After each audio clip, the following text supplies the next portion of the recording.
Si des gens écrivent, c'est parce que le monde est un acte de langage. La langue humaine est un outil de signifiance, de délivrance. Écrire, c'est dire.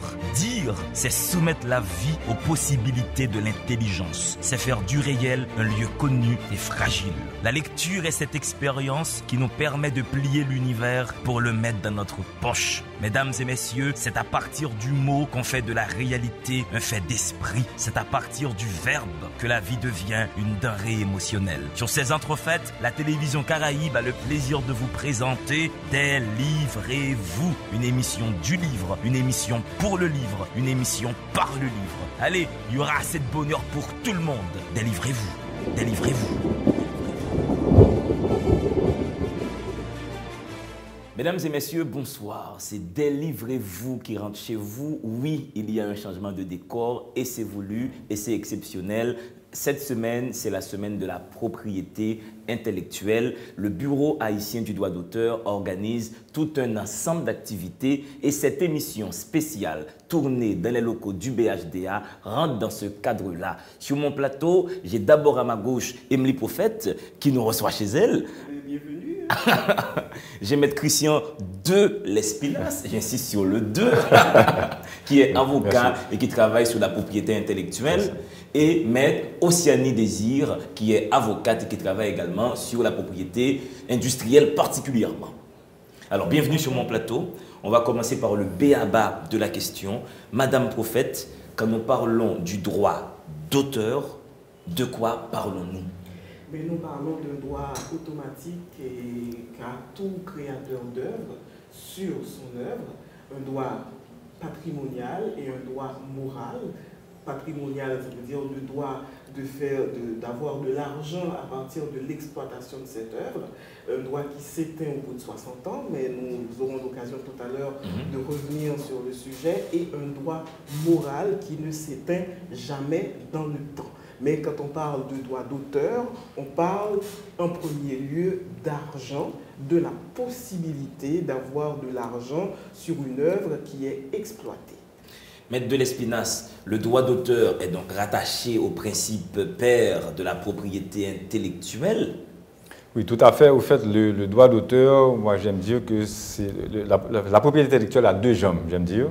Il y a la jambe du droit d'auteur et il y a la jambe de la propriété industrielle. Et pour marcher, il faut les deux jambes pour marcher. Parfois, on arrive à marcher sur une seule, le droit d'auteur seulement, qui a son propre domaine.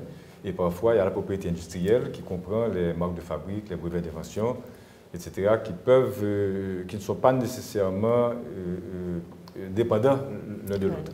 Donc, la grande famille de la propriété intellectuelle englobe le droit d'auteur et la propriété industrielle. Alors, Maître Désir, mais c'est magnifique hein, comme notre famille. Désir. Les parents ont bien choisi. Hein. La famille a opté pour le bon nom de famille. Quand nous parlons de propriété industrielle, est-ce que déjà nous parlons de l'espace de l'industrie, pour être bête comme le sol?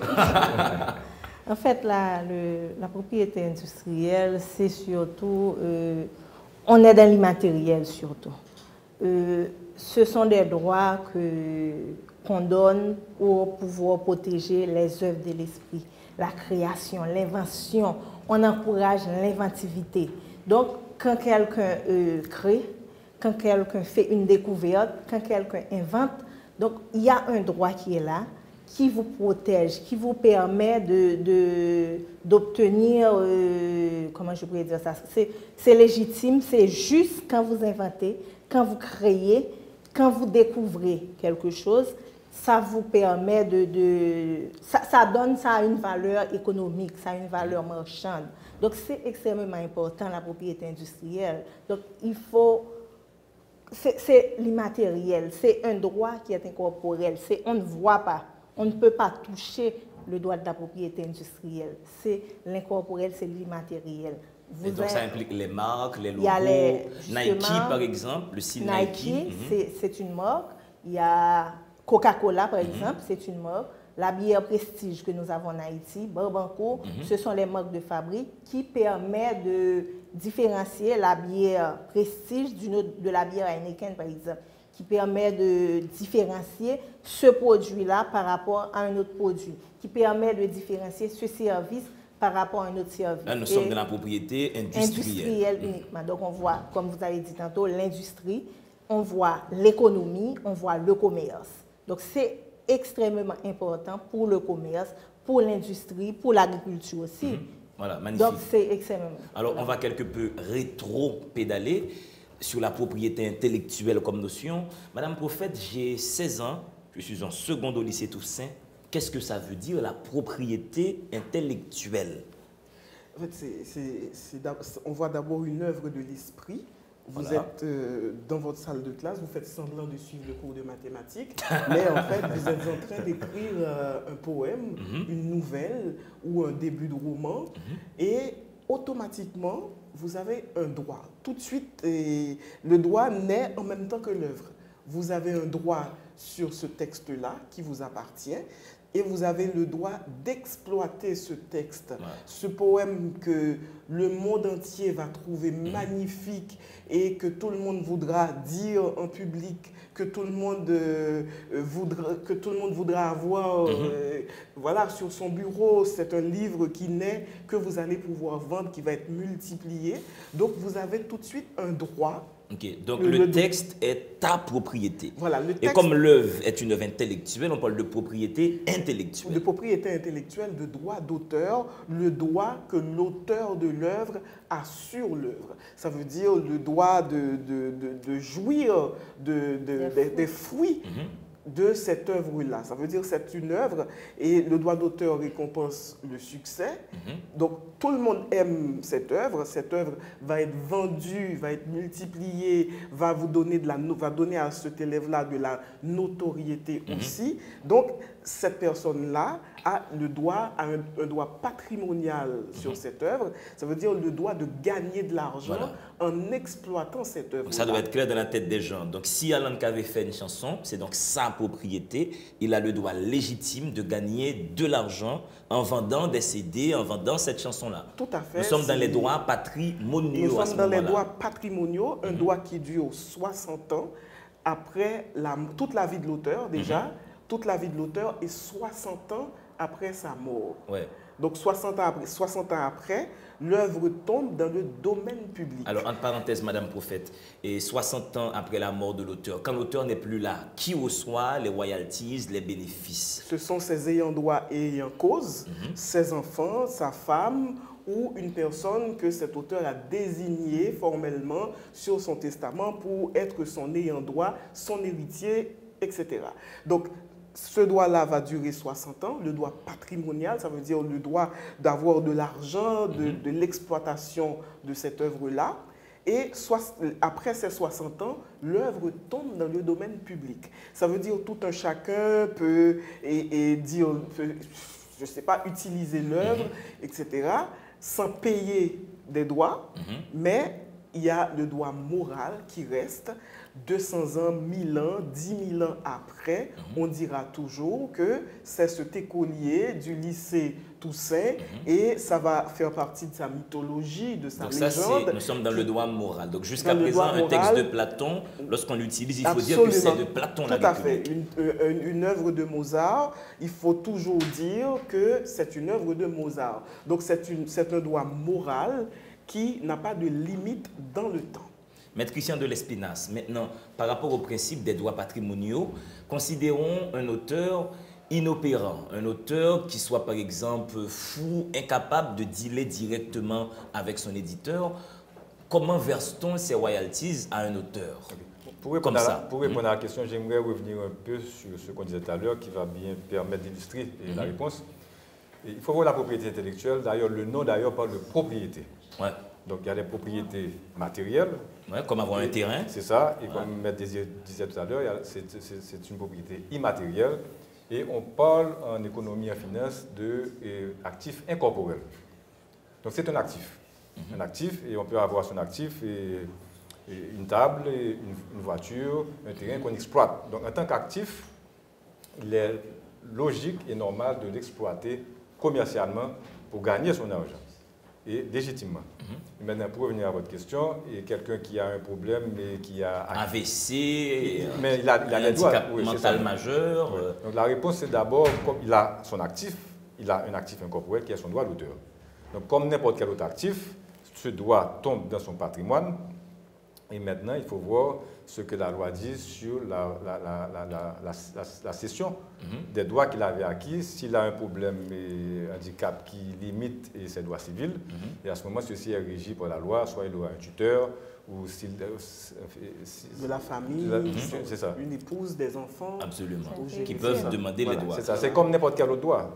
Alors, un compte en banque, c'est pareil. Absolument. Maître Désir, une fois que l'œuvre est dans le domaine public, on va considérer une œuvre de Schopenhauer par exemple. Est-ce que ça sous-entend que n'importe quel individu peut commercialiser le livre de Schopenhauer et en tirer les bénéfices quand le texte est dans le domaine public? Oui. Oui. Une fois que ça tombe dans le domaine public, domaine public, ça veut dire que c'est ouvert au public. Par exemple, pour une marque de fabrique, je reviens aux marques, contrairement aux droits d'auteur, la protection c'est pour 60 ans. La marque, par exemple, la protection c'est pour 10 ans. Une fois que les 10 ans arrivent, vous ne faites rien pour continuer à protéger votre marque, ça tombe dans le domaine public. Attends, expliquez-nous. Donc Nike, à un moment, peut perdre le privilège de s'appeler Nike. Certainement. Si ce n'est pas renouvelé. Si ce n'est pas renouvelé. Quelqu'un peut appeler une marque Adidas. Pour le livre, c'est la même chose, ça tombe dans le domaine public. D'autres personnes, je peux par exemple prendre le livre, l'utiliser, mais tout en respectant le droit moral. Oui, la marque de fabrique, vous l'enregistrez pour 10 ans. Il y a ce qu'on appelle le maintien de la marque. Il faut faire un travail de maintien. Par exemple, vous enregistrez la marque chaque 5 ans. Quand la marque a 5 ans, il faut faire ce qu'on appelle une déclaration d'usage ou de non-usage pour dire que oui, cette marque-là, je l'ai, mais pour x, y raison, je ne peux pas l'utiliser, mais je veux toujours garder les privilèges que j'avais sur cette marque. Ou voilà mes documents, je l'utilise, je vends les produits sous cette marque, donc j'ai toujours la marque. Maintenant, à la 10e année, la marque expire. Il faut faire ce qu'on appelle le processus de renouvellement. Vous ne faites pas le processus de renouvellement, la marque tombe automatiquement dans le domaine public. À ce moment-là, Maître de Lespinasse peut arriver, il demande l'enregistrement de la marque. Il y a une chose qu'on disait, que quand Mme Maître Prophète parlait tout à l'heure, le droit existe, l'œuvre, vous créez votre œuvre, vous inventez, vous écrivez, mais ça ne suffit pas. L'auteur, les chanteurs, vous avez votre chanson, vous avez votre tableau, etc. Ça ne suffit pas. Il faut venir chercher la protection, donc il faut venir vous enregistrer. Pour l'auteur, c'est au BHDA, justement pour la marque de fabrique, par exemple, votre chemise là. Gardons Bonheur Collection, justement, qui est magnifique. Hein? Alors là, c'est de la chemise, hein? Effectivement. Il y a le design, justement, il y a le design, style, etc. Mais qu'est-ce qui empêche à Maître de Lespinasse ou à quelqu'un d'autre de copier votre style? Il n'y a rien. Si vous ne vous faites pas enregistrer, il faut vous rendre au ministère du Commerce pour déposer votre logo, par exemple. Demain matin, 9h, justement, donc, une fois que votre logo est enregistré, c'est à ce moment-là que vous avez la protection. Mais si vous ne faites rien, Pierre, tout le monde peut s'accaparer de l'œuvre. N'importe qui peut s'accaparer. Mais Désir, prenons le cas des chaînes internationales. Qu'est-ce qui m'empêche comme individu haïtien d'ouvrir un restaurant et de l'appeler McDonald's? Vous ne pouvez pas parce que la marque n'est pas protégée dans mon pays, sur mon territoire, ce n'est pas une marque. Ça dépend, ça peut être protégé. Par exemple, Coca-Cola est protégé en Haïti. Il y a beaucoup de marques étrangères qui sont enregistrées en Haïti. Même si McDonald's n'est pas enregistré en Haïti, il y a ce qu'on appelle les marques notoires. La marque est notoire, tout le monde connaît McDonald's. Donc à ce moment-là, vous venez, vous dites, ministère du Commerce, je vais aller faire un restaurant, ça va s'appeler McDonald's. Le ministère du Commerce va vous dire, non, vous ne pouvez pas enregistrer McDonald's. C'est une marque notoire que tout le monde connaît, donc il y a une certaine protection, même si la marque n'est pas enregistrée, mais c'est une marque notoire, on ne peut pas vous accorder un droit d'utilisation sur cette marque. Madame je ne peux jamais venir sur la question du domaine public. Par exemple, Jacques Roumain. L'œuvre de Jacques Roumain est dans le domaine public. N'importe qui peut faire une édition de Gouverneur de la Rosée. Et le commercialiser et en tirer les profits. Absolument. Sans rien donner à la fille de Jacques Roumain. Sans rien donner à la fille de Jacques Roumain. Mais par contre, quelqu'un ne peut pas prendre Gouverneur de la Rosée, ni même un extrait de Gouverneur de la Rosée, et dire que c'est de lui. Parce que c'est un droit moral qui va exister ad vitam aeternam. Ouais, c'est important. Donc, cette nuance. Voilà. On peut avoir les droits patrimoniaux, mais jamais les droits moraux.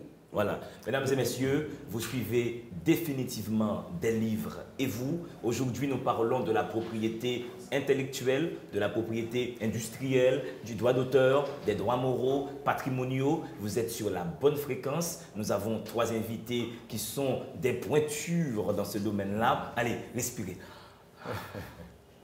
Si des gens écrivent, c'est parce que le monde est un acte de langage. La langue humaine est un outil de signifiance, de délivrance. Écrire, c'est dire.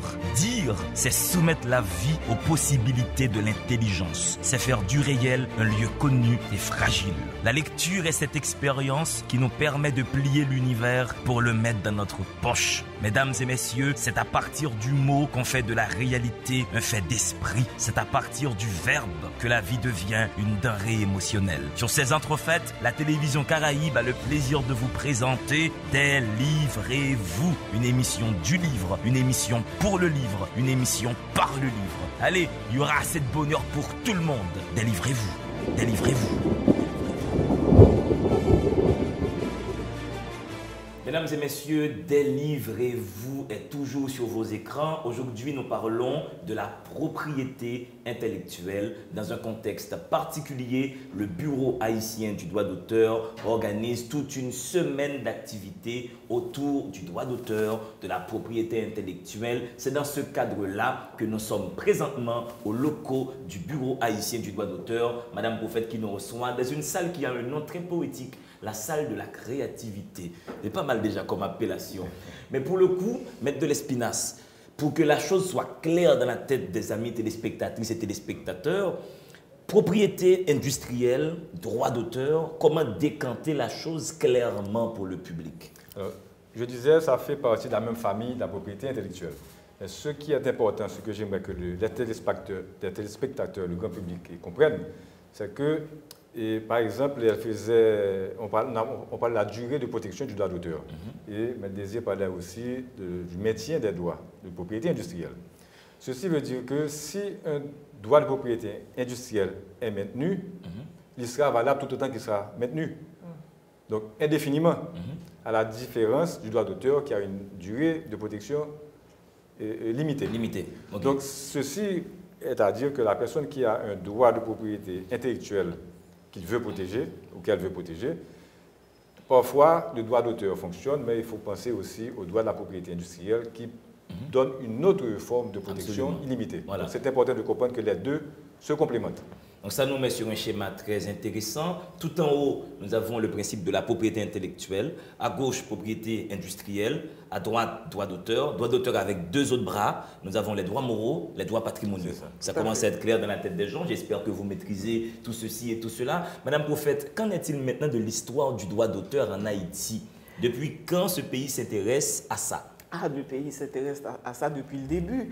Dans les années 1800, 1868 particulièrement, Haïti, pays, république nouvellement indépendante, mais très très isolée par les puissances occidentales qui ont peur que Haïti devienne un exemple pour des pays où encore il y a des hommes et des femmes en esclavage, comme en Afrique, comme dans l'océan Indien et même ailleurs. Donc, mais Haïti isolé, mais Haïti a des intellectuels, mais qui tiennent le haut du pavé. On parle d'Anténor Firmin, entre autres, il y en a beaucoup. Louis-Joseph Janvier qui a joué Louis-Joseph Janvier qui a joué un rôle capital lors de l'adoption de la Convention de Berne.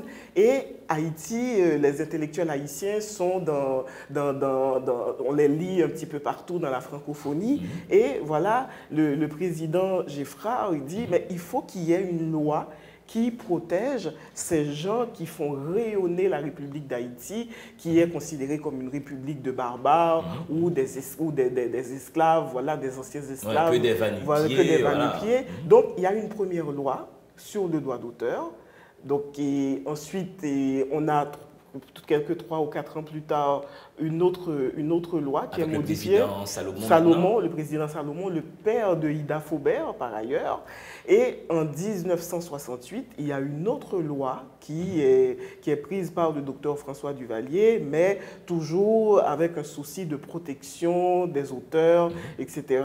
Et Et en 2005, qui est une année de grand cru pour le droit d'auteur, il y a le décret sur le droit d'auteur et les droits voisins, un décret extrêmement moderne, extrêmement important, donc qui acte aussi quelque part le retour d'Haïti en 1995 en 2005 pardon, à la Convention de Berne, parce qu'Haïti avait dénoncé dans les années 40, on ne sait pas trop pourquoi, la Convention de Berne. Donc Haïti revient à la Convention de Berne en 1995 sous Jean-Bertrand Aristide, et en 2005, il y a ces deux lois, ces deux décrets, pardon, c'était sous le gouvernement provisoire, deux décrets, le décret sur les droits d'auteur et les droits voisins, un décret très très moderne qui tient compte de la Convention de Rome, qui tient compte de la Convention de Berne, de toutes les conventions en vigueur qui tient compte des droits voisins, etc. Et le décret qui crée le Bureau haïtien du droit d'auteur comme société de gestion collective. Donc, une année de grand cru, comme je le disais. 2005. Là, nous sommes sous la présidence de Boniface Alexandre. Nous sommes sous la présidence de Boniface Alexandre et Magali Komodeni est alors ministre de la Culture et de la Communication et elle porte ces deux décrets avec un cabinet, mais vraiment de grande envergure, avec Willem Sédouard, et que nous saluons. Toutes les occasions sont heureuses pour saluer la mémoire de Willem Sédouard, donc qui ont beaucoup travaillé donc, pour que nous ayons ces deux décrets. Aujourd'hui, il faut les faire évoluer, évidemment, parce que les décrets, comme les lois, toutes les législations sur le droit d'auteur doivent évoluer au moins tous les 2 ans, tous les 3 ans, parce que c'est un domaine extrêmement dynamique. Et ça rentre dans le thème de la semaine au BHDA, revoir le cadre légal de la propriété intellectuelle en Haïti. C'est un domaine très, très dynamique et aussi avec l'arrivée du numérique qui bouleverse les modèles économiques, surtout en matière de production de musique, etc. Comment protéger les œuvres sur Internet. Voilà, comment protéger les œuvres sur Internet et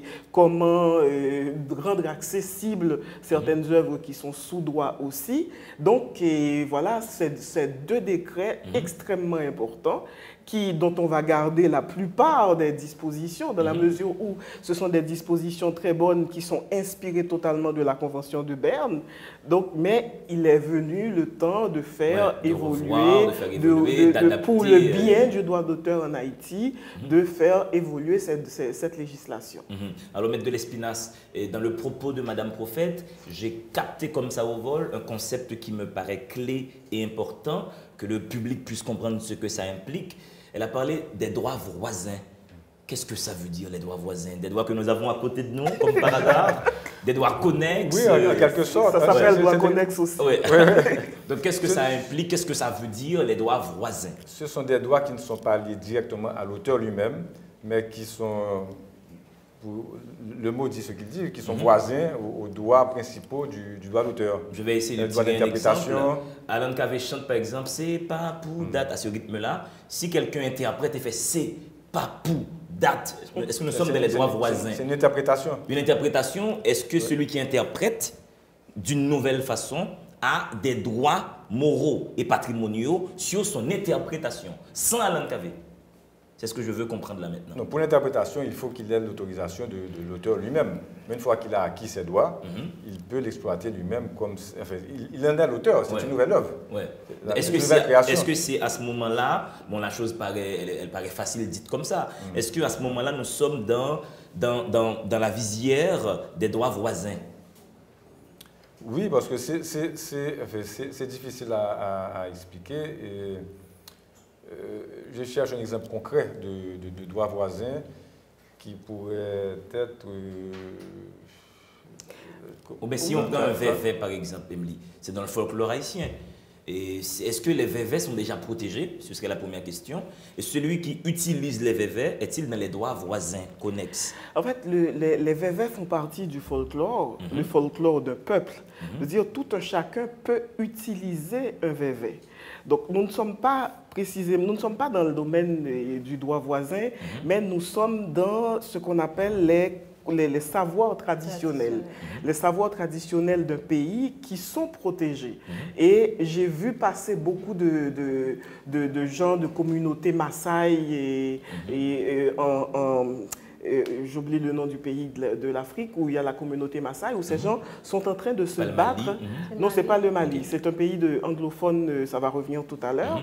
Donc, où ils sont en train de se battre pour que ce qu'on appelle ce folklore, ce qu'ils appellent les tickets, les traditional knowledge, les savoirs traditionnels, soient protégés. Ça veut dire quand quand vous produisez quelque chose qui a rapport avec ce savoir traditionnel, cette façon d'être, de s'habiller, qu'il faut qu'on reconnaisse que ça vient de telle communauté dans ce pays-là. Là, quand les vévés sont plutôt de l'ordre du savoir traditionnel, mais évidemment, j'ai vu, et avec beaucoup de bonheur d'ailleurs, des créateurs, et des créatrices particulièrement, parce que ce sont la plupart du temps des femmes, celles qui font des sacs à main. Des sacs, et là, elles font des robes aussi avec des motifs de voilà, vévé. Elles font des robes avec des motifs de vévé, mais elles inventent des dessins aussi qui ne sont pas dans les modèles traditionnels de vévé. Donc, ce n'est pas vraiment des vévés, c'est inspiré de l'esthétique vévé. De l'esthétique vévé. Mais à ce moment-là, il y a de nouveaux droits. Parce que puisque ce n'est pas l'Egba ou bien ce n'est pas le cœur d'Erzuli que tout Haïtien a le droit de dessiner, etc. Donc, il y a de nouveaux droits qui naissent à partir de cette créativité, mais inspirée par les vévés. C'est là que nous sommes dans les droits voisins, les droits connexes. Donc, nous ne sommes pas dans les droits voisins. Donc, nous sommes dans les droits voisins. Par exemple, et Christian était en train tout à l'heure d'en parler. C'est exactement ça. Donc, voilà, il y a une œuvre, et il y a une sorte il y a une interprétation de cette œuvre. Okay, prenons du domaine de la tolérance comme œuvre. Si Béonard Monteau décide de faire une lecture scénique de ce livre, est-ce que Béonard a des droits sur l'interprétation qu'il a faite, et est-ce cela les droits voisins? Et comme Christian de Lespinasse l'a dit tout à l'heure, comme l'œuvre, comme du domaine de la tolérance est sous droit, pour qu'il interprète, fasse une interprétation quelconque, une variante avec le contenu, il faut qu'il y ait l'autorisation des ayants droit. Ouais. Et là, c'est parce que les ayants droit ont des droits moraux sur l'œuvre. Des droits moraux et patrimoniaux. Voilà. Ils donc, sont toujours vivants. Il doit obtenir une autorisation de ses titulaires de droit, autorisation qui doit toujours être écrite, parce que ça n'existe pas d'autorisation verbale. Donc, à partir de là, il peut créer une œuvre à partir de cette œuvre-là, et ça devient une œuvre à part entière, quelque part, parce qu'il acquiert aussi des droits patrimoniaux et des droits moraux sur cette nouvelle création. Donc, on peut parler quelque part du droit voisin, mais ce n'est pas que ça. Parce que le droit d'auteur est extrêmement complexe, et dans chaque détail, il faut aller quelquefois vers la jurisprudence, vers la Convention de Berne ou vers la loi locale. Prenons, Maître de Lespinasse, le cas d'un livre, le cas d'un poème de Madame Prophète, par exemple. Depuis tes yeux, le vide est à réinventer. Si je prends la parole en public et je lance ce poème en ne citant pas Madame Prophète, est-ce que j'ai violé ses droits d'auteur? Si c'est fait, d'abord il y a le droit moral. Et le droit moral, même si le nom de l'auteur n'est pas cité, mais l'auteur a le droit d'exiger que son nom soit cité, que la personne soit identifiée comme étant l'auteur. Maintenant, si la citation est faite dans un esprit, je dirais, académique, il n'y a pas de problème. Mais si ça se fait dans un esprit commercial pour exploiter, à ce moment, ça devient une violation du droit d'auteur. C'est bien la nuance. Si c'est dans un contexte académique pour faire un cours, on utilise un poème d'Émilie Prophète de Yannick Layens, là, ça passe. On peut reproduire le poème. Et même tout un livre dans un contexte académique. Non, pas tout un livre. Tout un livre, parce que... Non, à ce moment, parce que à ce moment-là, il faut acheter le livre tout court. Voilà, donc on autant l'acheter, soutenir. Mais pour revenir à la question du droit voisin, si cette personne qui utilise l'œuvre pour faire une performance en public, etc., cette personne-là, elle a l'autorisation, elle l'utilise telle qu'elle est. Ça veut dire le poème est tel qu'il est. On prend le poème de Roussan Camille, tu n'avais pas 16 ans, toi qui disais venir du Danakil, Daniel de whisky. Nous sommes dans des livrez-vous. Donc, et cette personne-là interprète, voilà, il y a le poème, elle le lit, et est voilà, tel qu'il est, donc il n'y a pas de modification. Ce n'est pas, il n'a pas obtenu l'autorisation de modifier, mais il dit le poème, il a l'autorisation de dire le poème, ou bien il cite le nom de l'auteur ou un extrait de l'œuvre. Cette personne-là a quand même un droit qu'on appelle le droit voisin. Ça veut dire que vous ne pouvez pas prendre cette performance-là et l'utiliser comme vous voulez. Donc, et là, nous sommes dans les droits voisins. Là, c'est vraiment clair, j'espère, dans la tête du public. Maître Désir, la propriété industrielle couvre le principe des brevets, mais moi, j'ai 14 ans, je suis au lycée Marie-Jeanne, je ne sais pas ce que ça veut dire, un brevet. Le brevet, c'est un droit qui couvre. On utilise ça, c'est surtout pour le titre. Ce qu'on vous donne, on vous donne un brevet. On appelle ça brevet d'invention, ça peut s'appeler titre. C'est pour permettre de protéger une invention, une découverte. Par exemple, vous êtes au lycée, vous réfléchissez comment faire pour... Un robot capable de lire les livres pour la classe. Bon, voilà, capable de lire les livres ou de remplacer le professeur. Ce que vous faites, parce que ce qu'il y a d'important dans le brevet, il faut que ça soit nouveau. L'invention doit être nouvelle. Elle doit être utile. Donc vous venez... Ah bon, nécessairement utile? Oui, il faut que ça soit utile. Et il faut ça, c'est-à-dire que ça apporte une solution à un problème technique donné. Par exemple, une maladie. Il y a déjà des médicaments, par exemple, pour le sida. Vous réfléchissez, vous venez avec un autre médicament. Il y a des brevets pharmacologiques également. Certainement, qui peut améliorer cette maladie. On peut vous accorder un brevet. Alors améliorer le traitement de la maladie. Le traitement de la maladie. C'est 20 ans de brevet.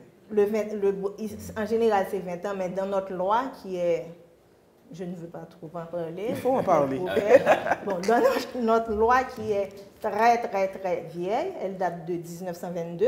Oh, on est très en retard, on n'est pas très sérieux là-dessus. Il faut revoir. Le brevet, on vous le donne pour 5 ans, 10 ans et pour 20 ans. Mais après les 20 ans, ça tombe, on revient au domaine public, ça tombe dans le domaine public. Tout le monde peut donc utiliser cette invention.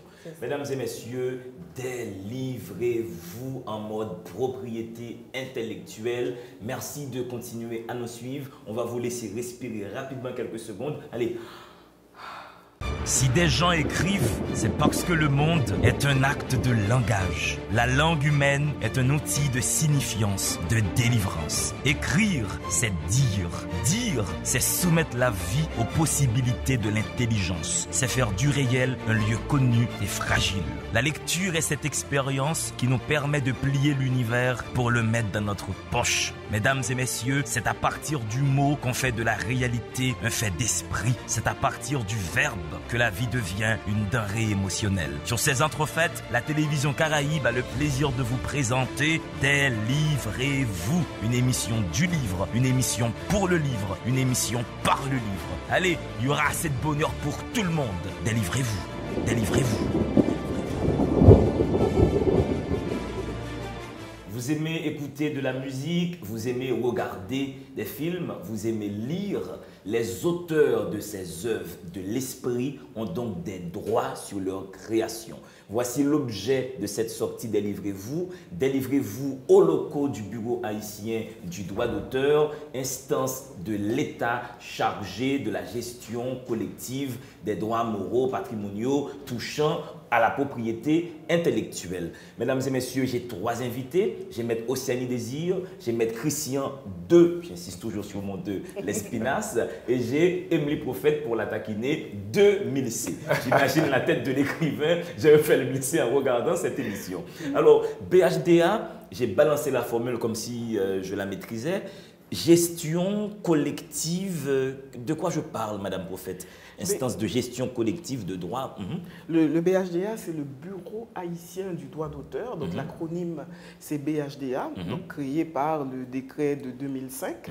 Donc le BHDA est une société de gestion collective. Voilà, qu'est-ce que ça veut dire? Ça veut dire que c'est cette société-là, selon ce décret, parce que nous sommes dans un cadre légal précis, qui est chargée de gérer les droits patrimoniaux des auteurs, et cela qu'ils soient inscrits ou pas au Bureau haïtien du droit d'auteur. Parce que c'est une loi très particulière, comme il en existe beaucoup en Afrique de l'Ouest, c'est comme ça dans la plupart des pays d'Afrique de l'Ouest, c'est comme ça aussi dans certains pays du Nord, comme l'Italie. Donc l'État, octroie la gestion collective à une entité publique. Donc, chez nous, c'est le Bureau haïtien du droit d'auteur. Donc, tous ceux qui utilisent des œuvres sous droit, ça veut dire des œuvres qui ne sont pas dans le domaine public, en principe, sont obligés de verser des redevances pour les auteurs au Bureau haïtien du droit d'auteur qui, à son tour, fait la répartition de cet argent, donc qui conserve une partie pour la gestion du bureau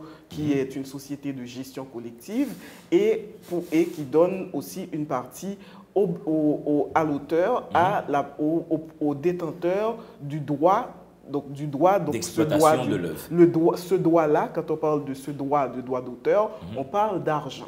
Donc, cette gestion collective, donc on voit une entité qui gère pour des auteurs, qui assure et ces auteurs forment un collectif. Voilà. C'est pour ça qu'on dit gestion collective. Comme ça, c'est clair dans la tête des gens. Maintenant, au cas où un auteur se sentirait lésé, le BHDA est l'instance qui peut se constituer en partie civile pour ester en justice, comme on dit. Absolument. La loi permet au BHDA d'ester en justice et il y a aussi d'autres voies de recours. Ça veut dire, et c'est dans ce cadre-là que nous allons organiser une formation pour les juges de première instance pour qu'ils puissent entendre des cas de droit d'auteur. Le BHDA peut représenter les auteurs s'ils le souhaitent devant la justice, mais eux-mêmes, ils peuvent aussi aller devant la justice pour dénouer un cas de droit d'auteur. Maître Christian de l'Espinasse, le BHDA, c'est donc en Haïti, à la rue Chériès, à Canapé Vert, mais quelque part en Suisse, il y a l'OMPI. Qu'est-ce que c'est? L'OMPI, c'est l'Organisation mondiale de la propriété intellectuelle. Mais avant, j'aimerais ajouter quelque chose à la gestion collective. Allez-y. Parce qu'il faut bien comprendre aussi sa raison d'être, le pourquoi la gestion collective elle-même a pris naissance, et pourquoi les auteurs, les créateurs ont intérêt à utiliser les services d'une société de gestion collective. Imaginez que sans gestion collective, l'auteur ou le créateur doit faire des contrats avec autant de médias possibles qu'il existe. Et ce qui n'aurait pas le temps, n'aurait plus le temps de créer. Donc la gestion collective centralise tous les différents contrats d'exploitation avec les autres exploitants, je peux dire. Et l'auteur lui-même, il continue sa création et la gestion collective. En fait, ça permet à l'auteur de souffler et de pouvoir continuer à créer. Et de se multiplier. Voilà. De se multiplier par 10, 100, par 1000, autant de contrats. Donc si l'auteur doit faire la tournée de 50 télévisions pour avoir des royalties, ça l'épuise. Alors que le BHDA fait le travail à sa place, récolte les royalties et verse ça à l'auteur. Très bien. Bon, maintenant l'OMPI. Maintenant l'OMPI. Alors je disais l'OMPI, c'est l'Organisation mondiale de la propriété intellectuelle. C'est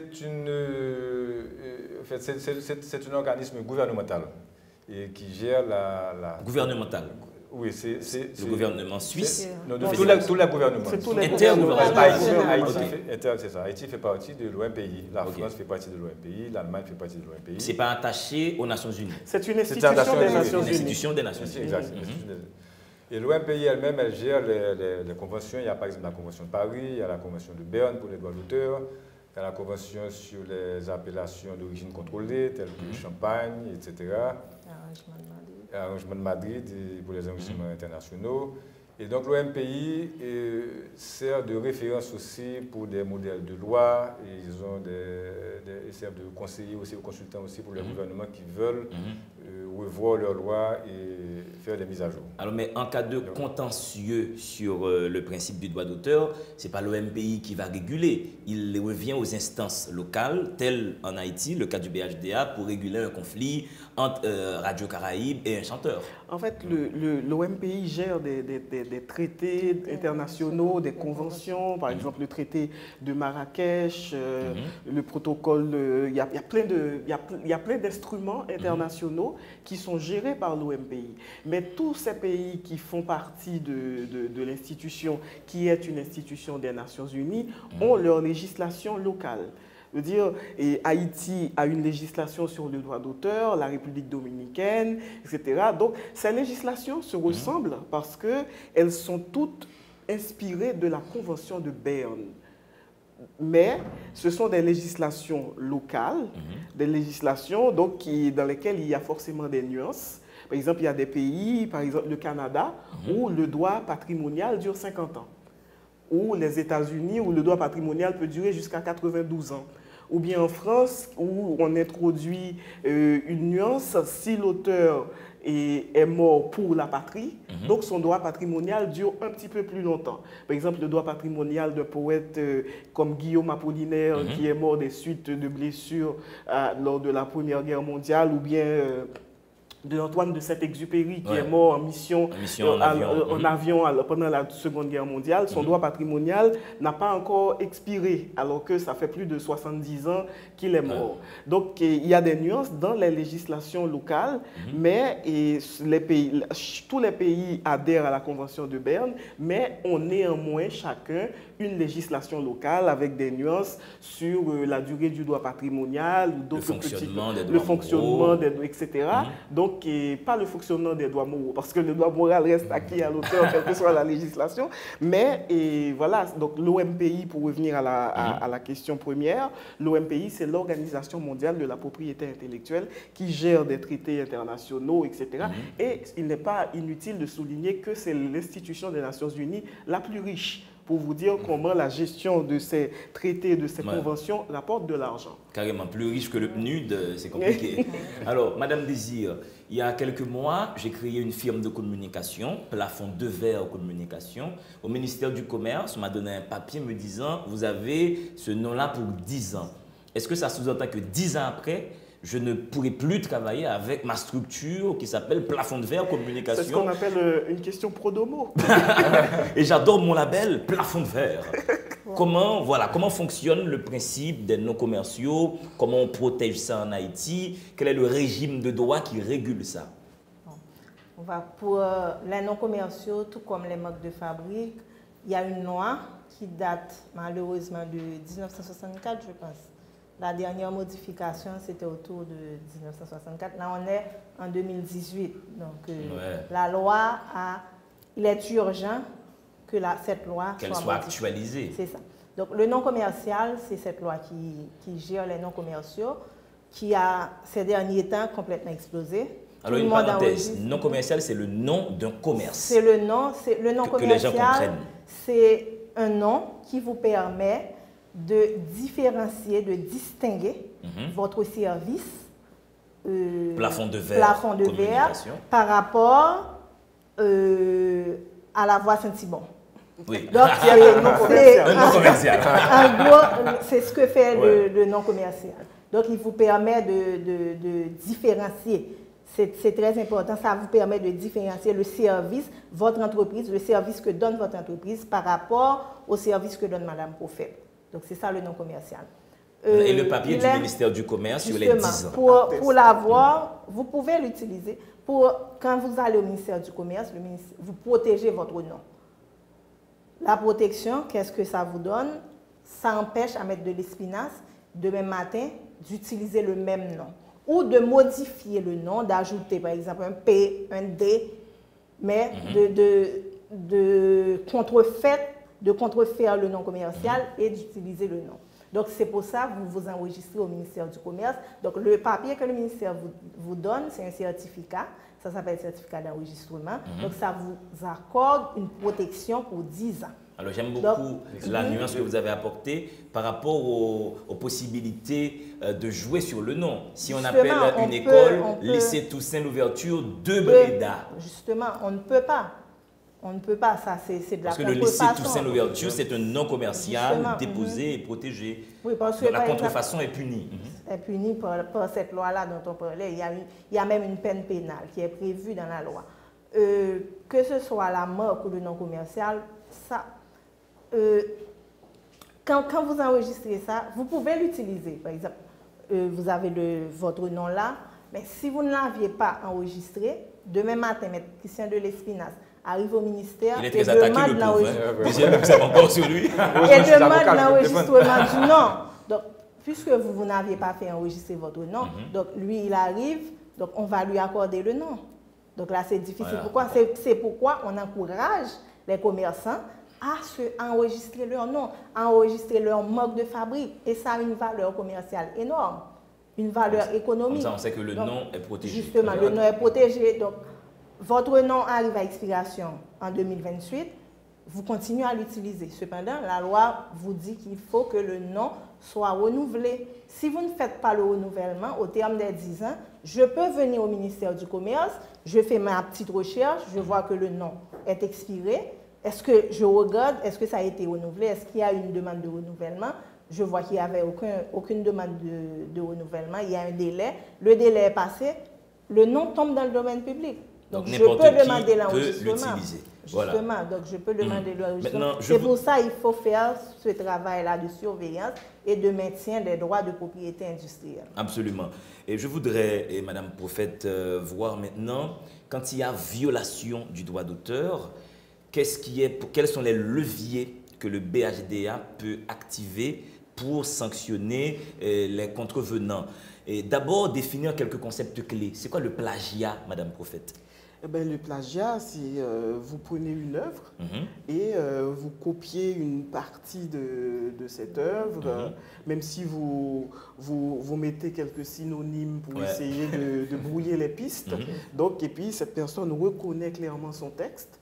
Cette personne-là peut porter plainte pour plagiat. Parce que, voilà, parce que dès qu'on porte plainte, dès qu'on se plaint, la personne qui se plaint doit faire la preuve de ce qu'elle dit. Donc, la personne vient, on compare, on voit, et on dit effectivement, il y a plagiat. On peut essayer de résoudre le problème. On l'a beaucoup fait ces dernières années, de faire une conciliation, une médiation entre les deux parties. Et si ça ne marche pas, cette personne-là peut saisir la justice. Parce qu'il y a des dommages et intérêts qui peuvent être demandés au civil parce que cette personne-là, elle a subi, elle a été lésée dans son droit. Ça, c'est pour le plagiat. Maître de l'Espinasse, qu'est-ce que le piratage? Le piratage, c'est prendre une création de quelqu'un d'autre et faire passer comme si c'est la sienne. Ou bien encore, c'est copier de façon telle que ça crée une confusion. Et qui fait que quand on voit un, on pense que c'est l'autre. Comme on disait tout à l'heure, plafond de verre, si quelqu'un s'appelait plafond je sais pas, de terre, par exemple, plafond de terre, mais ça se ressemble tellement que ça prête à confusion, parce qu'il y a beaucoup de similitudes entre ces deux noms. Donc ça, c'est assimilé à la piraterie.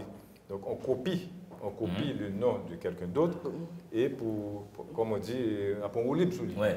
Également, j'imagine, Madame Prophète, il y a le cas de la reproduction illicite également. Si on prend le film Le Cap à la Une et on reproduit le film et on le commercialise pour son propre compte, c'est du piratage. Vous créez quelque chose qui est pareil à l'original et vous en tirez un profit pécunier. Ça veut dire vous le vendez. Donc vous piratez l'œuvre. Ouais. Maintenant, on va voir là où le bas. Allez-y, Madame Désir. On ne peut rien refuser au désir.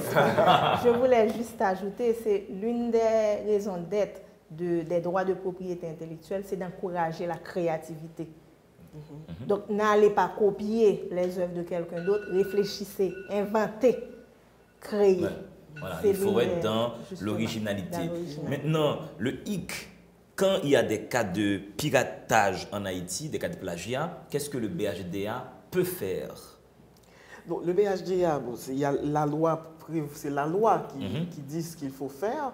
Donc, il y a une loi qui est très, très désuète pour revenir à la désuétude des lois sur la propriété intellectuelle, qui dit que l'État peut brûler ces œuvres-là. Donc, je pense que Christian de l'Espinasse, qui connaît bien cette loi, ainsi que Oceanide, etc. Mais en général, ce qui se fait quand l'auteur dénonce, donc il faut qu'il y ait un constat d'un juge de paix, on peut saisir les produits contrefaits. Ouais. Donc il faut saisir les produits contrefaits. Donc, et puis il y a des dommages, mais des dommages très très dérisoires qui sont prévus par la loi pénale et justement dans le cadre d'une révision générale de la législation haïtienne. Parce que ce qui arrive aussi dans les législations, et cela un petit peu partout, c'est comme une sorte de chaîne. Les législations se tiennent entre elles. Voilà, le droit pénal, la loi pénale, la loi sur la propriété intellectuelle, etc. Donc on a besoin d'une révision de ces lois-là pour les mettre en phase, en harmonie avec notre époque aussi. Donc, c'est là aussi qu'il y a quelque part, mais pas assez... mettre les choses à jour. Voilà, pas assez exposé, à mon avis, une sorte de plaidoyer pour qu'il y ait une révision des différentes lois haïtiennes qui sont désuètes et ne répondent pas aux préoccupations de notre temps, mais aussi à l'avancée de notre société. Par exemple, ce que valait 100 gourdes il y a 20 ans, il y a 10 ans, il y a 30 ans, maintenant ça a changé. 100 gourdes qui était 20 $ américains carrément à un certain moment, mais 100 gourdes aujourd'hui n'est même pas 2 $. Maintenant, nous sommes dans un monde 2.0, Madame Prophète. Tout se passe sur Internet.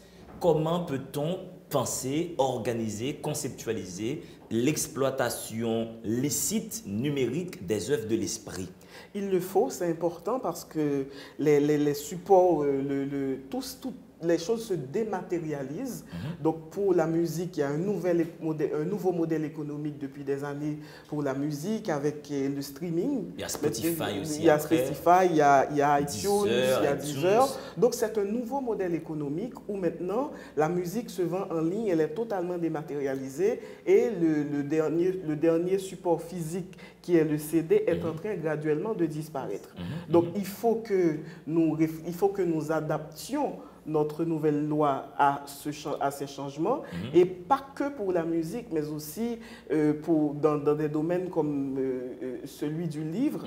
Donc, et on a ce problème, mais vraiment qu'il faut toucher, c'est le problème de la non-disponibilité des œuvres, donc des œuvres littéraires et scientifiques, de tout le corpus littéraire et scientifique haïtien. Donc, il y a des livres que les gens ont besoin de consulter, qui doivent exister, mais qui pour des raisons que nous pouvons, très très faciles, et qui n'existent plus sur le marché, parce que ce sont des livres qui ont été imprimés à compte d'auteur, et les auteurs n'ont plus les moyens de remettre ces livres sur le marché. Et une bonne partie du 19e siècle. Du 19e et même du 20e. Et ce sont des documents extrêmement utiles qui peuvent t'aider dans les recherches, et quand ces livres ne sont pas disponibles, ça pose un véritable problème. Et c'est pour cela que dans la nouvelle législation sur laquelle nous sommes en train de réfléchir, de travailler et d'aboutir à quelque chose avec les concernés, on prévoit que l'État peut, sous certaines conditions, numériser des documents et les mettre à la disposition du grand public dans les bibliothèques publiques. À charge pour ces bibliothèques publiques de donner une compensation à ces auteurs ou aux ayants droit de ces auteurs dont les œuvres auront été consultées. Alors, dernière ronde, mais c'est vraiment que pour vous taquiner, on va essayer de faire un peu la philosophie du droit d'auteur, de voir ce qu'il y a entre les interstices, ce qu'on peut y mettre.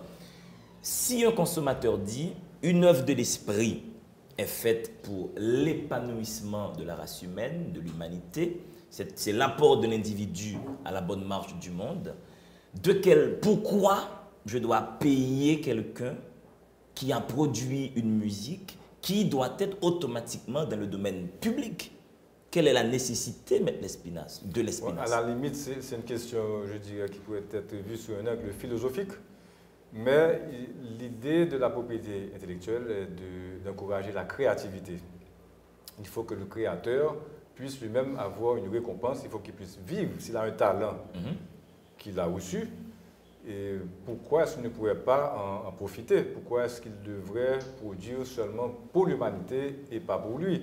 Est-ce qu'on peut avoir un avocat qui a un talent oratoire extraordinaire, il vit de son talent d'oratoire, et pourquoi pas l'artiste, de son œuvre, de son talent artistique? Donc c'est légitime que le créateur ait des droits sur son œuvre. Parce qu'il a fourni des efforts quand même. Et quand il produit cette œuvre, automatiquement l'œuvre appartient à l'humanité, puisque l'œuvre elle est produite. Il y a une création qui fait du bien, une création qui aide tout un chacun à grandir, peu importe le pays où il se trouve. Donc, mais c'est aussi un créateur, c'est aussi quelqu'un qui a travaillé et qui peut produire autre chose. Ça veut dire Victor Hugo a écrit La légende des siècles, mais il a aussi écrit Notre-Dame de Paris. Donc, aujourd'hui, un auteur écrit un livre qui s'appelle La légende des siècles. Et là, automatiquement, cette œuvre peut être exploitée par tout un chacun et il n'a pas la possibilité de tirer un profit de cette œuvre qui va lui permettre de rester assis pour produire une autre œuvre qui serait Notre-Dame de Paris. Donc, cet auteur se dit, quelle est l'économie pour moi de m'asseoir parce que c'est beaucoup de travail. Comme je répète Dany Laferrière qui dit, pour être écrivain, il faut commencer par avoir de bonnes fesses. Donc, il faut que cette personne puisse rester assise devant son bureau 8 heures, 10 heures par jour. Ça prend un temps de travail, c'est un investissement. C'est du travail. Ouais. Donc, on va dire que l'œuvre appartient de toute manière à l'humanité parce que quand vous écoutez une musique, quand vous lisez un livre, quand vous regardez un tableau, vous êtes grandi. C'est du domaine de l'humanité. C'est du domaine de l'humanité, vous êtes grandi.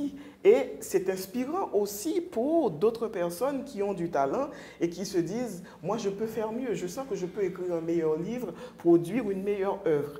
Donc ça fait de toute manière grandir l'humanité. Et quand l'œuvre est dans le domaine public, l'œuvre appartient à l'humanité entière. Mais il y a un temps d'exploitation, ce temps patrimonial, où la personne et ses ayants droit peuvent jouir de cette œuvre, peuvent dire, écoutez, j'ai vendu 10 000 exemplaires de cet ouvrage parce que l'argent, c'est du temps.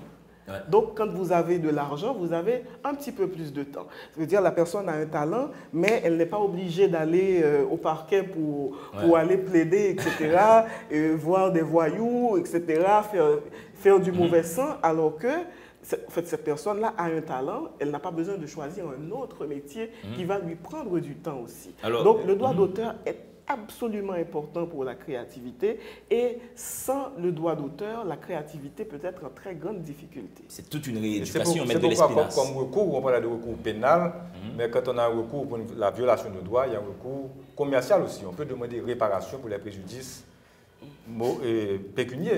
Ouais, carrément. Donc c'est important de comprendre qu'il y a pénal et il y a réparation civile aussi, et commerciale. Madame Prophète a dit le droit d'auteur, moi j'ajouterais les droits de propriété intellectuelle. Absolument. Pas seulement les droits d'auteur, parce que les droits de propriété industrielle, c'est extrêmement important. Ça fait gagner beaucoup d'argent. Il y a des marques de fabrique qui valent des millions de dollars. Oui, carrément, il faut protéger tout ça. Alors, Maître Prophète, ça c'est vraiment pour vous la question. Bizarrement, je t'appelle Maître Prophète. Mais cette semaine, le BHDA organise tout un ensemble d'activités et ça va se jouer autour du cadre légal des deux décrets, 2005 et 2006. Non, 2005 les deux. 2005 les deux décrets. Et le BHDA souhaiterait, au risque que je me trompe, ne plus avoir l'exclusivité de la gestion collective des droits d'auteur. Ce serait ça. Le BHDA le souhaite, les créateurs le souhaitent aussi. Parce que nous sommes, dans la région, nous sommes le seul pays à le faire. Donc, on doit essayer un autre modèle pour que, de toute manière, le BHDA travaille pour les créateurs. Donc, si c'est à l'avantage des créateurs, c'est aussi bien c'est très bien pour le BHDA. Donc là, on aurait des structures privées qui peuvent faire le même travail que le BHDA. Qui peuvent faire la gestion collective. Et le BHDA serait dans la régulation. Donc, cette semaine de la propriété intellectuelle que nous faisons depuis 6 ans, donc chaque année, nous avons un thème différent. Nous travaillons sur des choses diverses et variées. Nous abordons d'autres terrains, nous avons d'autres enjeux. Donc, cette année, et nous le prévoyons depuis l'année dernière, octobre dernier, puisque ici même au BHDA, pendant 2 jours, nous avons réuni des personnes concernées, des acteurs de la chaîne, distributeurs, artistes, etc., pour discuter de l'éventualité de faire évoluer les lois de 2005. Parce qu'on a dit tout à l'heure que les législations sur le droit d'auteur devraient évoluer au moins tous les 2 ans, tous les 4 ans. Avec les besoins du temps. Voilà, nous avons travaillé avec eux et nos besoins aujourd'hui, c'est d'enlever l'exclusivité de la gestion collective au bureau haïtien du droit d'auteur, c'est de faire entrer la question du numérique dans la loi. Donc, cette semaine de la propriété intellectuelle est très, très particulière. Et aussi, nous avons besoin que le droit d'auteur devienne opposable aussi. Et les juges, c'est alors que le système judiciaire doit intervenir. Donc, la décision d'un juge est opposable parce qu'il agit au nom de la République. Donc cette formation, c'est pour ça que pendant 2 jours, nous allons organiser cette formation à l'intention des juges, mais aussi des arbitres, parce que le tribunal arbitral est important aussi, avec la Chambre de conciliation et d'arbitrage d'Haïti. Donc pendant 2 jours, nous avons des professionnels qui sont sur place, nous en avons qui viennent de l'Europe, donc pour offrir une formation, une première formation, parce que ça va continuer. Nous le faisons cette fois-ci, nous la faisons pour les juges du département de l'Ouest, mais après nous allons aller vers les autres départements. Donc donner une première formation, parce que nous parlons d'une loi. La loi, donc le décret ou la loi, donc un juge doit être au courant de cette loi, il doit pouvoir statuer sur des questions de droit d'auteur. C'est à ce moment-là qu'on pourra le saisir sur des questions de droit d'auteur. Voilà, on pourra se saisir, donc on fait une formation, donc quand il y aura la distribution au parquet des cas, donc on saura que tel juge peut entendre une affaire de droit d'auteur. Ouais. Donc il faut aussi que les gens, que les concernés, les ayants droit et ayants cause, aient le réflexe de porter plainte pour que la chose rentre dans les mentalités. Voilà, pour dénouer les cas, pour qu'il y ait pour commencer à créer une jurisprudence en la matière. Absolument. Et Maître Désir, merci. Maître de l'Espinasse, merci. Plaisir. Maître Prophète, autant qu'on y est, merci. Nous allons maintenant organiser une petite visite guidée rapide au sein des locaux du BHDA. Le directeur des relations publiques va peut-être piloter avec moi cette petite visite. Mesdames et messieurs, il est urgent que vous compreniez qu'on doit protéger les droits des auteurs. Je vous laisse respirer. À tout de suite au sein des locaux du BHDA. Si des gens écrivent, c'est parce que le monde est un acte de langage. La langue humaine est un outil de signifiance, de délivrance. Écrire, c'est dire. Dire, c'est soumettre la vie aux possibilités de l'intelligence. C'est faire du réel un lieu connu et fragile. La lecture est cette expérience qui nous permet de plier l'univers pour le mettre dans notre poche. Mesdames et messieurs, c'est à partir du mot qu'on fait de la réalité un fait d'esprit. C'est à partir du verbe que la vie devient une denrée émotionnelle. Sur ces entrefaites, la télévision Caraïbe a le plaisir de vous présenter Délivrez-vous, une émission du livre, une émission pour le livre, une émission par le livre. Allez, il y aura assez de bonheur pour tout le monde. Délivrez-vous, délivrez-vous. Délivrez-vous, visite guidée des locaux du bureau haïtien du droit d'auteur. J'ai à ma gauche Ralph Jean-Baptiste, qui est directeur des relations publiques au BHDA, qu'on connaît surtout comme étant le coordonnateur de Café Philo. Là, c'est notre casquette. Vous êtes un directeur dans l'État, monsieur Jean-Baptiste. Évidemment, ça fait beaucoup de chapeaux. Et comme tu dis, D'Angelo, ici, nous sommes sur le parking du BHDA. Et c'est un endroit assez agréable, surtout que la température est très bonne en ce moment. Tu vois, on a suffisamment de voituriers qui déplacent les voitures. Et en termes de quartier, nous sommes à Canapé Vert. Nous sommes à Canapé Vert et précisément à la rue Chériès. Voilà. Et nous nous dirigeons à l'entrée. Du coup, toi comme directeur des relations publiques, tu arrives à quelle heure ici? Bon, j'arrive en général assez tôt, j'arrive vers 8h, 8h15. Des fois, si j'ai un dossier que je dois gérer très rapidement, j'arrive même avant 8h. Avant 8h. Question de faire les suivis nécessaires, parce que ici nous travaillons dans une logique de concertation. La direction des relations publiques travaille de concert avec toutes les autres directions pour pouvoir véhiculer les informations, faire les suivis des dossiers quand c'est nécessaire et prendre connaissance des nouvelles directives que propose la direction générale du bureau. Ça, c'est ici, nous sommes devant l'entrée avec la phrase magistrale. Avec la phrase magistrale qui est la phrase credo du BHDA, nous protégeons les créations de l'esprit. Avec une œuvre d'art en haut, comme par hasard. Nous sommes au bureau haïtien du droit d'auteur. Nous sommes au bureau haïtien du droit d'auteur. Et là, nous sommes nés à nez avec Sephora. Sephora, c'est la principale réceptionniste qui gère tout le public qui vient ici demander des informations, qui vient s'inscrire ou qui vient pour autre chose. En fait, Sephora, c'est le premier visage qu'on voit. Il y a un monsieur qui sort. Oui, lui, c'est Maître Agénor. C'est le directeur des affaires juridiques de la perception. Ok, voilà. Quand vous avez besoin qu'un suivi soit fait sur un dossier, sur le plan juridique, venez voir Maître Agénor, tout va bien. Au plaisir. Bonne continuation. Et donc là, c'est la direction juridique. Absolument. Mais Sephora, elle est magnifique avec ses 2 boucles d'oreilles, j'adore. Tu nous apprends des choses. Hein? Oui, ici nous sommes avec Maître Dorséan, qui assiste Maître Agénor que tu viens rencontrer. Ouais. Donc c'est leur bureau, ils travaillent sur les dossiers juridiques. Par exemple, ce à quoi nous venons d'assister tout à l'heure, la signature du protocole entre le bureau et le groupe Caraïbes, c'est grâce à leur effort, ils ont énormément bossé, évidemment, pour nous préparer un protocole qui soit adapté à la circonstance. Absolument. Ici, merci Maître Dorséan. Très bien. Ici, c'est la direction des ressources humaines. J'ai donc le plaisir de vous présenter les 2 collègues de la direction, Madame Moncoin et Monsieur Sédilaire. Et donc ça c'est la direction des ressources humaines.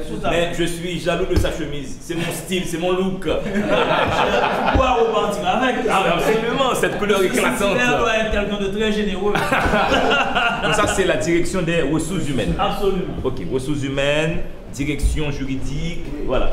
Quel autre espace peut-on voir encore?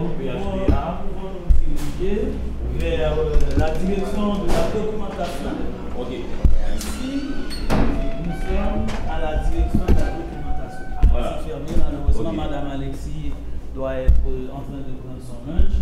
Ici, nous avons avec nous des collègues qui travaillent comme informaticiens, qui travaillent sur les bases de données. Alors ça, c'est le bureau informatique.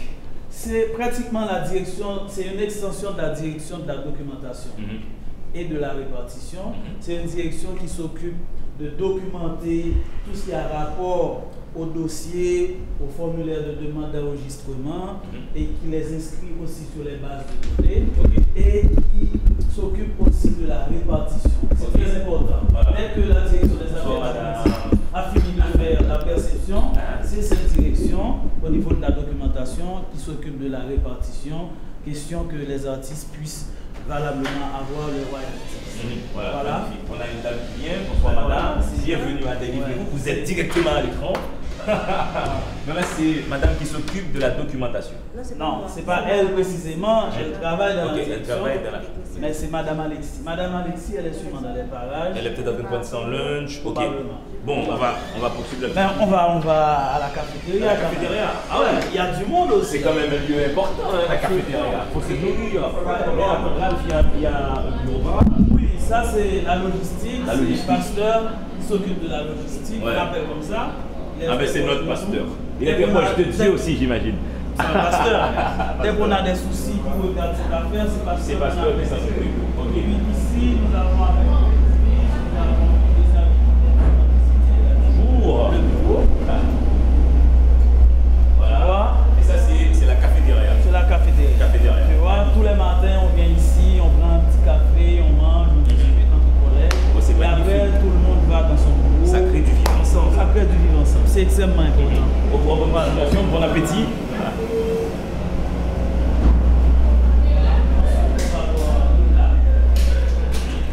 Là, c'est la secrétaire particulière de la vie.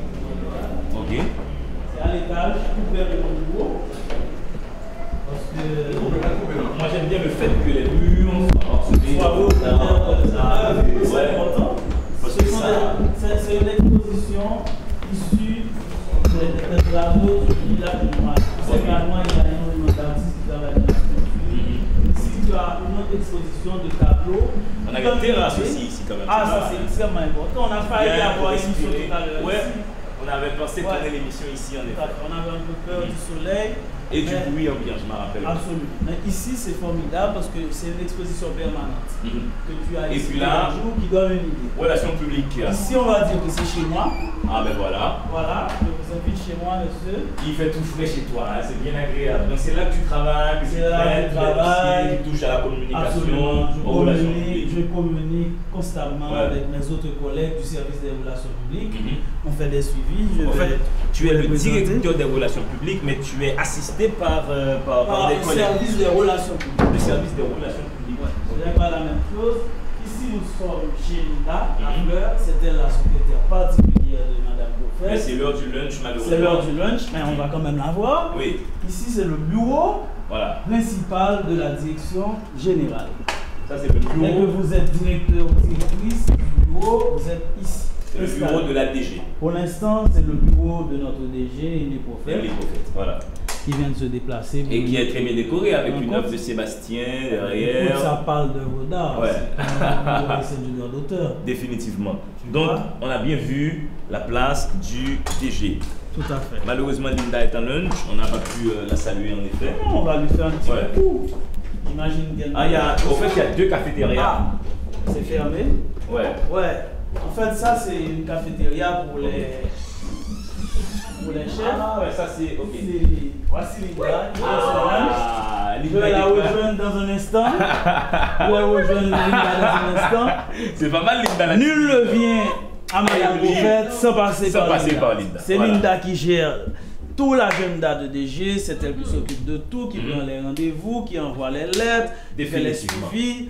Moi, je travaille énormément avec Linda parce que c'est quelqu'un de très dynamique, Ouais. de très compétent, qui peut faire bouger les choses très rapidement, Ouais. un claquement de doigts. Et Linda qui va saluer, délivrez-vous. Elle n'est pas seule, hein, comme vous le voyez. hein. Oui, Linda n'est pas seule. Hein. Voilà. Il y a quelque chose, il y a un petit tête d'irréparable. Absolument. Et puis, comme je te disais, ici nous sommes au service des relations. Ok, voilà. J'ai avec moi deux collègues, malheureusement il y en a un qui est absent pour l'instant. Oh, bonjour. C'est Léopold. Ça va bien? Et elle c'est Blenda, qui Blenda. travaille Mais de quel concert prénom, avec hein? Blenda. Blenda. Comme dans Blender. Ah ben voilà. Voilà. Elle travaille avec Léopold. Ok, donc là c'est toujours pour les relations publiques, Absolument, tout ce c'est qui le touche service. à la communication du bureau. Absolument, absolument. C'est magnifique. Blenda, Ouais. à bientôt. Ouais. Et ici nous avons M. Julien et M. Roux.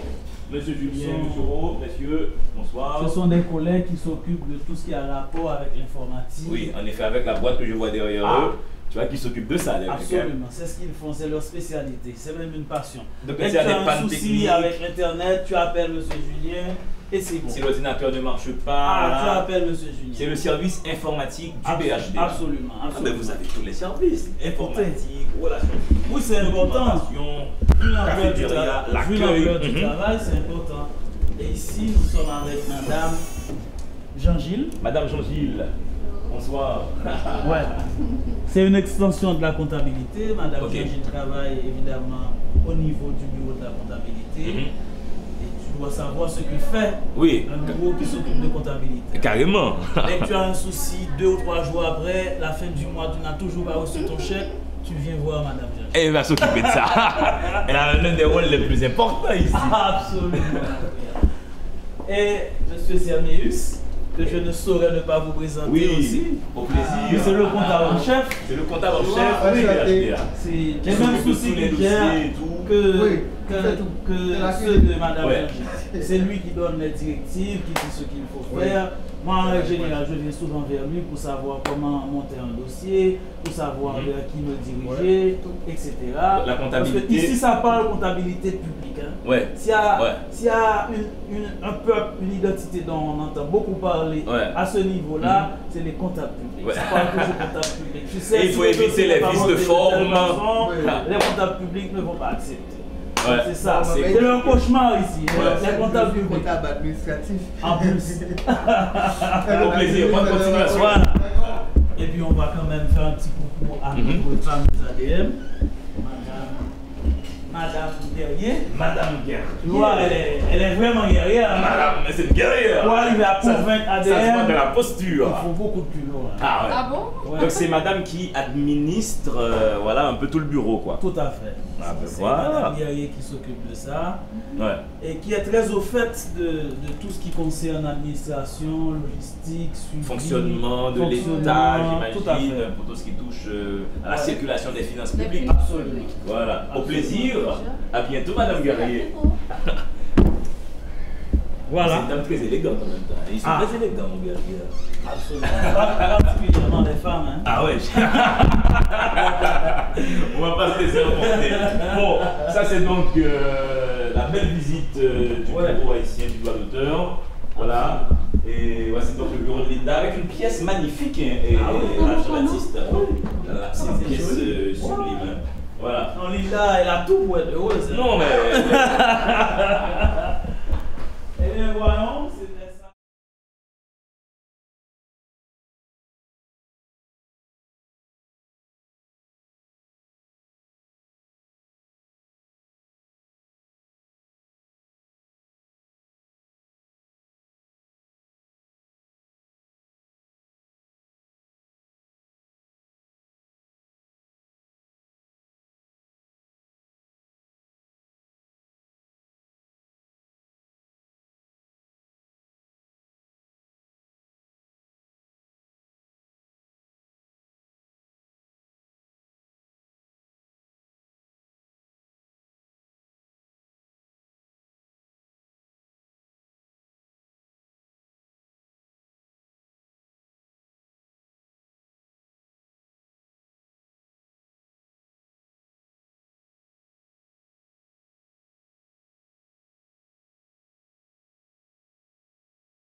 Vous avez définitivement une sortie DLV, une sortie Délivrez-vous particulière. Et là, moment très marquant à cette émission.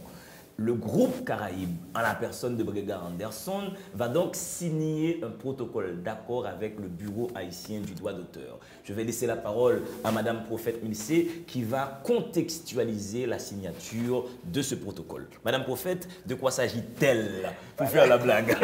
Merci beaucoup d'Angelo. Et monsieur le directeur, cher Anderson Brégard, c'est un tel bonheur, un tel honneur de vous voir ici au Bureau haïtien du droit d'auteur. Déjà, la notoriété, le talent, et aujourd'hui, porteur de quelque chose d'extraordinaire pour le Bureau haïtien du droit d'auteur, pour l'ensemble des créateurs. Le groupe Caraïbes que vous représentez aujourd'hui va signer avec le Bureau haïtien du droit d'auteur, comme le groupe Pacifique l'a déjà fait, pour verser des royalties aux créateurs, à ceux et celles dont le groupe Caraïbes va utiliser les œuvres qui sont sous droit.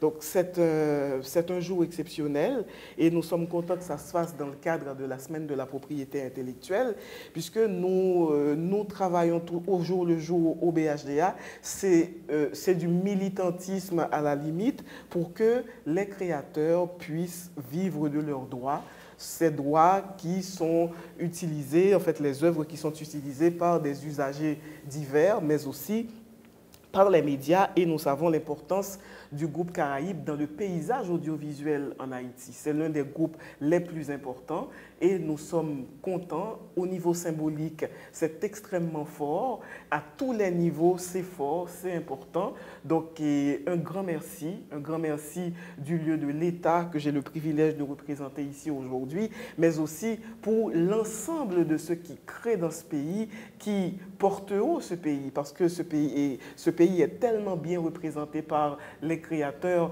Quand on parle d'Haïti, quand on dit du bien dans la presse internationale, c'est toujours grâce aux auteurs. Ce sont eux qui imposent le pays de manière positive dans les médias à l'étranger et même en Haïti. Donc, c'est quelque chose d'extraordinaire. En plus, c'est le groupe Caraïbes et la télévision, des radios. Ça fait beaucoup Donc, de ça médias.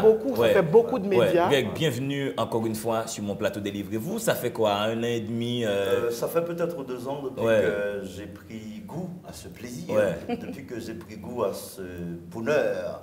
Toujours le bonheur. À Délivrez-vous. Mais je crois qu'aujourd'hui, c'est un honneur ultime parce que l'événement est de taille. Pouvoir faire en sorte que les artistes, les artisans, que celles et ceux qui sont dans l'art puissent évidemment vivre de leurs œuvres.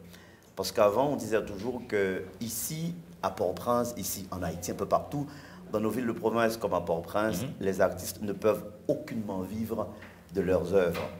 avec ce royalties, je pense que nous allons changer le décor de la scène. Donc, et le groupe Caraïbes, Breg, rapidement, c'est quelle radio, c'est quelle télévision pour que le public voit ce que ça veut dire, l'ampleur de l'engagement. Voilà. Okay. Et nous, Caraïbes, nos groupes Caraïbes, c'est d'abord Radio-Télévision Caraïbes, comme le nom la maison mère. C'est la maison mère.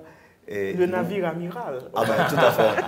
Nous avons Espace Radio et Télévision, nous avons Sky Radio et Télévision, nous avons Énergie Radio et Télévision, nous avons Impact, nous avons Alléluia FM, nous avons Univers FM. Donc c'est autant de... Énorme. Justement, autant de lieux de diffusion que nous avons, et radio et télévision.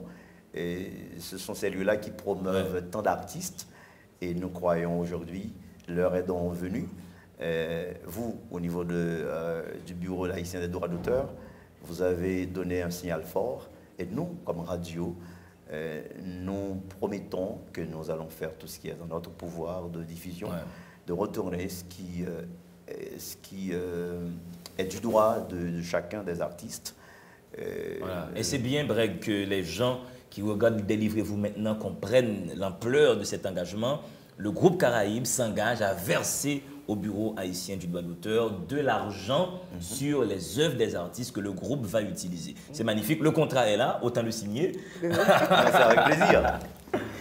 Voilà, en double exemplaire, en 2 exemplaires. Il faut 2 stylos puisqu'il y a 2 exemplaires. Oui. Bon, on dit les femmes d'abord. Donc mais si on pouvait le faire simultanément, un deuxième stylo on peut nous apporter quelqu'un du backstage, peut nous apporter un autre stylo. Voilà. Voilà, donc...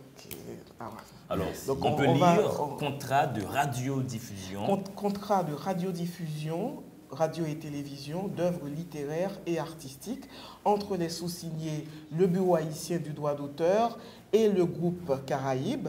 Donc le BHDA va accorder à l'usager dans les limites et les termes ci-après l'autorisation préalable prévue aux articles 34 et 39 du décret sur les droits d'auteur du 12 octobre 2005 portant protection de la propriété littéraire, artistique et scientifique promulgué par décret du 9 mars 2006, d'utiliser aux fins exclusives de diffusion radiophonique et télévisuelle l'ensemble des œuvres protégées ainsi que leurs interprétations ou exécutions qui constituent son répertoire et celui des sociétés dont il est mandataire en vertu de la Convention de Berne. Voilà, là, donc, voilà, ça pose le tableau.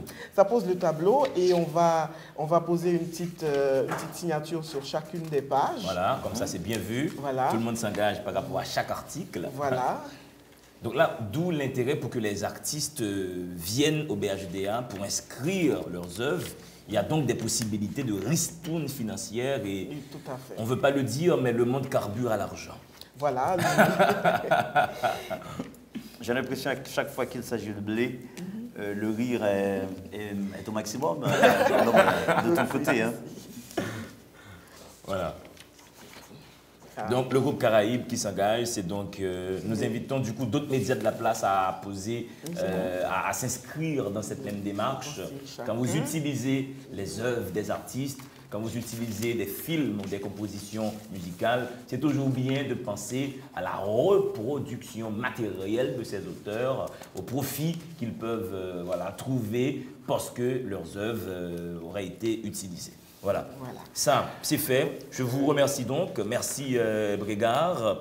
Merci Madame Prophète pour après, j'imagine qu'il y a d'autres commodités administratives que vous allez... Donc nous allons faire les suivis appropriés. Absolument. Pour que tout ça devienne concret et que dans un avenir très proche, nous puissions à nouveau faire de la répartition. Donc, ça veut dire donner des royalties aux auteurs dont les œuvres ont été utilisées par le groupe Caraïbes. Voilà, ça, c'est dit. Mesdames et messieurs, voilà, le temps de la dernière respiration.